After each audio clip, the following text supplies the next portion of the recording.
ಎಲ್ಲರಿಗೂ ನಮಸ್ಕಾರ. ವಿದ್ಯಾವಾಹಿನಿ ಯೂಟ್ಯೂಬ್ ಚಾನಲ್ಗೆ ನಿಮ್ಮೆಲ್ಲರಿಗೂ ಸ್ವಾಗತ. Hello everyone, welcome to Vidyavahini YouTube channel. ಇವತ್ತಿನ ವಿಡಿಯೋದಲ್ಲಿ ನಾವು ರೇಖಾಭ್ಯಾಸ ಹೇಗೆ ಮಾಡಿಸೋದು ಮಕ್ಕಳಿಗೆ ಅಂತ ಕಲಿತಾ ಇದ್ದೀವಿ. ಹೇಗೆ ನಾವು ಇಂಗ್ಲೀಷ್ನಲ್ಲಿ ABCD ಬರ್ಸೋದಕ್ಕಿಂತ ಮುಂಚೆ standing line, sleeping line, slanting line ಅಂತ ಸ್ಟ್ರೋಕ್ಸನ್ನು ಪ್ರಾಕ್ಟೀಸ್ ಮಾಡಿಸ್ತೀವೋ ಅದೇ ಥರ ಕನ್ನಡದಲ್ಲೂ ಕೂಡ ಕನ್ನಡ ವರ್ಣಮಾಲೆ ಅಥವಾ ಅಕ್ಷರಾಭ್ಯಾಸ ಮಾಡಿಸೋದಕ್ಕಿಂತ ಮುಂಚೆ ರೇಖಾಭ್ಯಾಸವನ್ನು ಮಾಡಿಸ್ಬೇಕಾಗತ್ತೆ.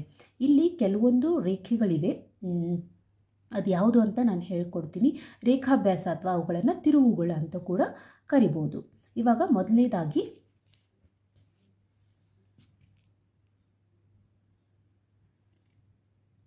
ಇದು ವೃತ್ತ ಅಥವಾ ವರ್ತುಳ.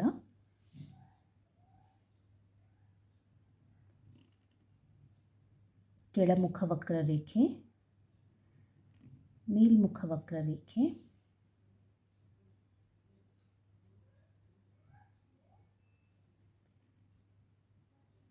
ಎಡವಕ್ರರೇಖೆ,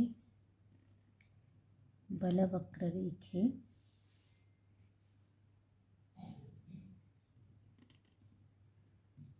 ಇದು ಕೂಡ ಒಂದು ರೀತಿ ವಕ್ರರೇಖೆನೇ,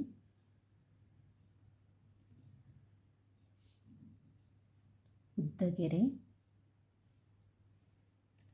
ಅಡ್ಡಗೆರೆ,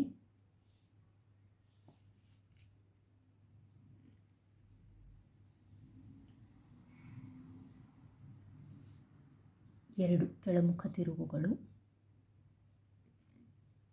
ಮೇಲ್ಮುಖ ತಿರುವುಗಳು ಅಥವಾ ಎರಡು ವಕ್ರರೇಖೆಗಳು,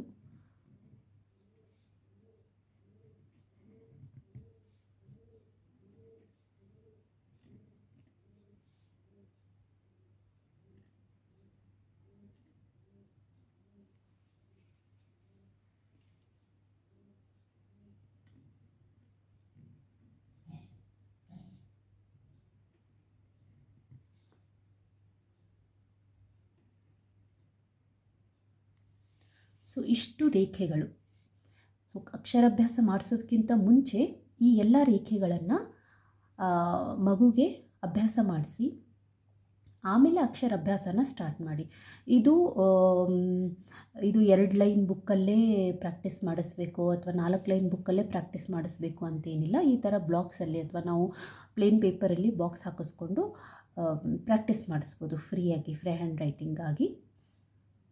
ಇದನ್ನು ಮೊದಲು ಪ್ರಾಕ್ಟೀಸ್ ಮಾಡಿಸಿ. ಇದನ್ನು ಈ ಥರ ನಾವೇ ಮನೆಯಲ್ಲಿ ವರ್ಕ್ಶೀಟ್ ರೆಡಿ ಮಾಡಿ ಈ ಥರ ಪ್ರಾಕ್ಟೀಸ್ ಕೊಡ್ಬೋದು.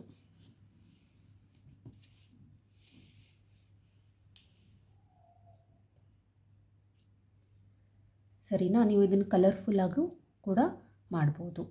ನಾನಿಲ್ಲಿ ಬರೀ ಒಂದೇ ಸ್ಕೆಚ್ ಪೆನ್ನನ್ನು ಯೂಸ್ ಮಾಡ್ಕೊಂಡಿದ್ದೀನಿ.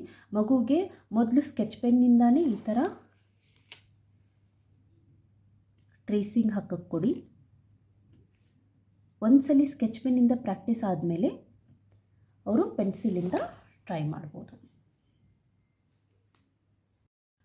ಈ ವಿಡಿಯೋ ನಿಮ್ಮೆಲ್ಲರಿಗೂ ಯೂಸ್ಫುಲ್ ಆಗಿದೆ ಅಂದ್ಕೊಂಡಿದ್ದೀನಿ. ಮುಂದಿನ ವಿಡಿಯೋದಲ್ಲಿ ಮತ್ತೆ ಸಿಗೋಣ. ನಮಸ್ಕಾರ.